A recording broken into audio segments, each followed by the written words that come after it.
Hello world, I'm Patricia, and this is, Hi, I'm Dom, he is our, campaign designer. yes, and we're from Creative Assembly, and we are about to do a Let's Play video on the campaign map. So, do you want to walk me through what we're going to see today? Yep, well, we're going to begin off just by showing you the front end and introducing you to the factions that we've been revealing over the past while. Sweet.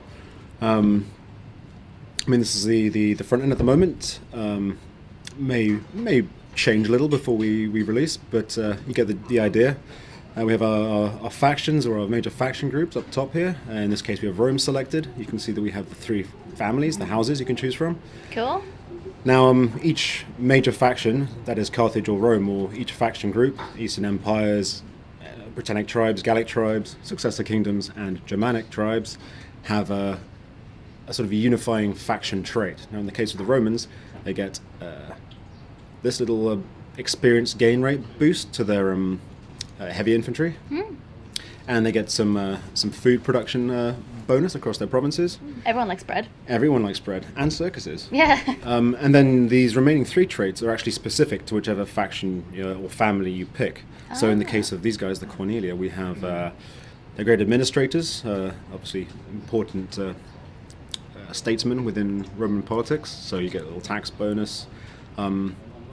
They were very fond of Greek people, so you have this little Phil-Hellenic diplomatic bonus with all Greek factions. Sweet. But also they're a bit up themselves and don't care much for the little man, so they get some public order issues in their regions and provinces. Some riots going. Now Julia, which is Caesar's house, of course, again they'll have the Roman legions and the bread and circuses, but they also have a Romanization bonus, which means they can convert provinces to Latin culture a lot faster than the other two families can. Countered by their drawback, which is the fact that no one really likes them because they're so keen on crushing everyone's everyone's culture, that they get some penalties to public order there.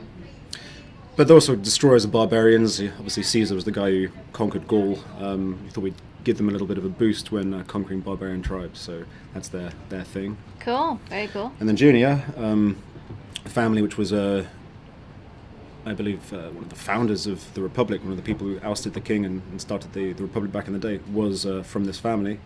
And so they have this founding fathers trait, which gives them a little bit of a public order bonus when they are there's a strong Latin culture presence in their regions. Not very good on the political scene, so they have a bit of a penalty. It makes it a bit harder to play as them if you're looking to make friends in other factions. But like I say, you have this little bonus to your own territory, so you're all right. Not very good at making friends then. And they were sort of agrarian, like reformists, so they get a bit more cash from their farms, which is all good.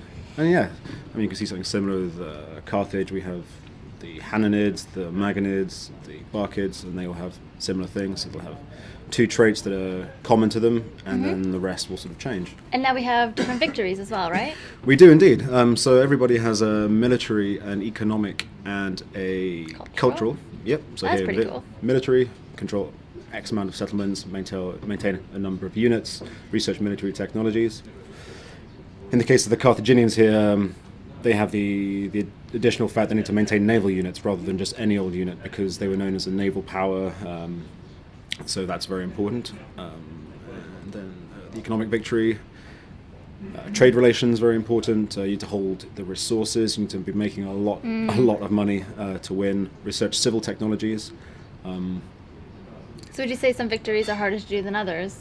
Or are they just styled differently? Well, I think it depends how your campaign evolves. The fact is, you're not actually tied into any one victory condition. You're sort of playing along. You might be thinking, I'm going to crush my enemies, and you're going for it. And then along the way, you think, well, I'm actually having a very hard time of it, but I'm making a load of cash. Yeah. And I have all these important resources, and I've got these regions, so maybe I'll just consolidate and see if I can't win another way. Yeah, cool. Then, that's cool. Are we going to take a look at the campaign map a let's little take a bit? look. Yeah, we're going to look at a Carthaginian campaign we've got going on. Good. I'm quite excited to play Germanic, actually. Should be good. Why so? I don't know. I'm not sure. They actually have the coolest agent, belongs to the Germanic.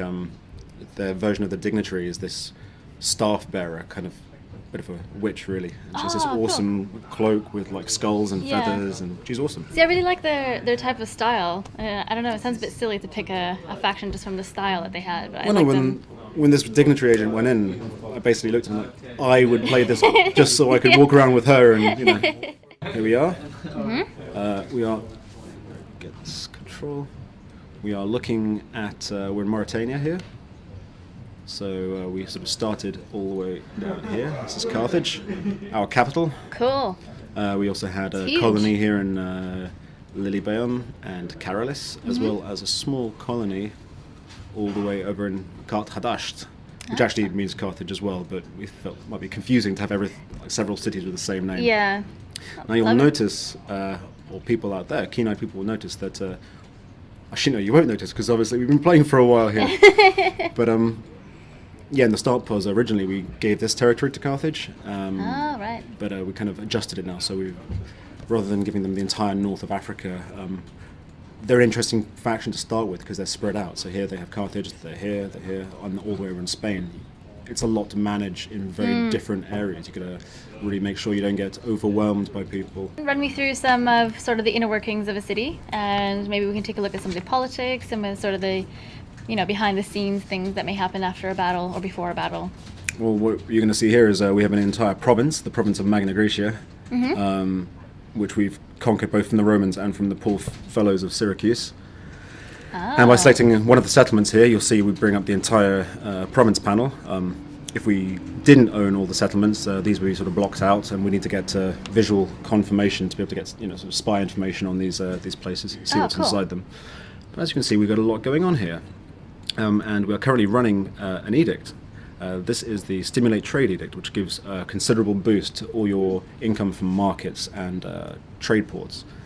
Obviously, it's you can't run these edicts unless you own the entire province. So if I say go back to Carthage, I just have the one settlement. I can max this out as much as I want, but unless I secure control of the other regions here, I'm not going to be able to just boost it with that extra bit of that extra sweetener that is the edict. So here, obviously, we want to make money. We've been trying to rake it in, prosecuting many wars. Yeah, you need money. You can't kill people without money. Always need that money. But what else we can do here? We can rally the mercenaries. Now, the Carthaginians were very much known for their use of mercenaries. Their civilian fighting force was not very good. Lots of their own citizens were fighting in the navy, but so if you want to add to your mercenary units, you can, when you have an entire province, go to rally mercenaries. Ah, look at the little green. Everyone's celebrating. Well, in this case, they're celebrating. That's a population buff. You can see there. If it's a military buff, it'll have red confetti. And cool. if you're making lots of money, then it'll be a Gold one. gold one. Yeah, so visual confirmation. You set off your edict, you get this confetti effect. You can see it across the map in other places as well, assuming other people are celebrating. But I think these guys are cause to celebrate. Now you'll see here that the Etruscan League have actually kicked the Romans out of Rome, which is quite an unhistoric turn. Yeah. But hey, that's what this game is about. It's about creating the sandbox and exploring it. Making your own Making history. your own history, or letting the AI sometimes create its own history for you. So here we are. We have the overview map, which I'm sure many of you have seen. Sorry, we don't care about unrest right now. What we care about is the map. Is the map. Yeah, many of you have seen this in the E3 video, of course. The world is huge. Massive. And so these are all the people I know. It's actually quite tragic because, you look at this list.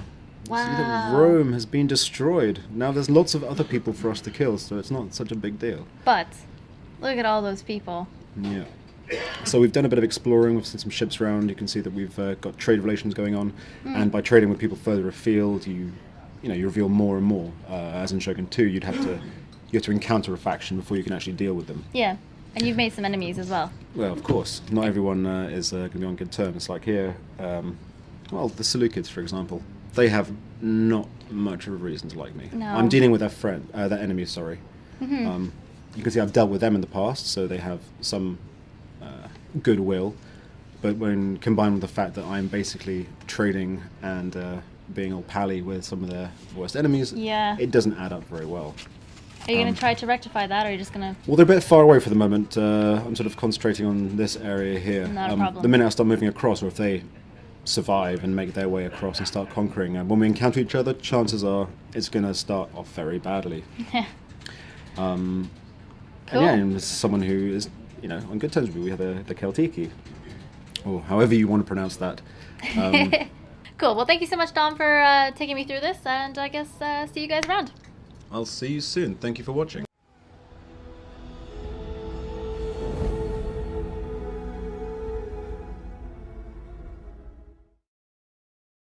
Rome 2 is epic in scale.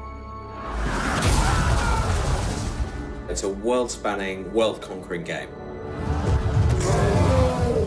To create that grandeur and that epic sense of scale, we need to create audio that really supports that.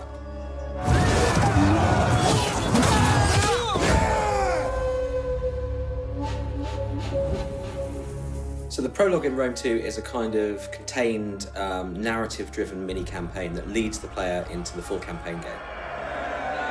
Soldiers of Rome, we have travelled far together, down a path not of our choosing. So we have Mark Strong playing the part of Silanus, who's the kind of protagonist in the prologue. Mark Strong is a great actor. He's worked in numerous films, Kick-Ass, Sherlock Holmes. Mark is perfect for the role. He's got power and gravitas. You can just feel the strength in his voice when he delivers a line.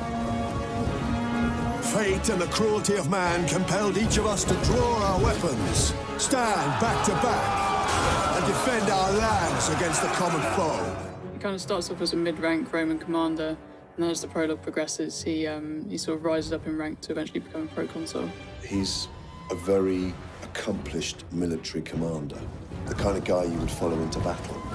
Although interesting in the game, the more successful he becomes and the more power he accrues, he seems to fulfill that old saying that power corrupts and absolute power corrupts absolutely. It is clear that evil left unchecked will always find Rome.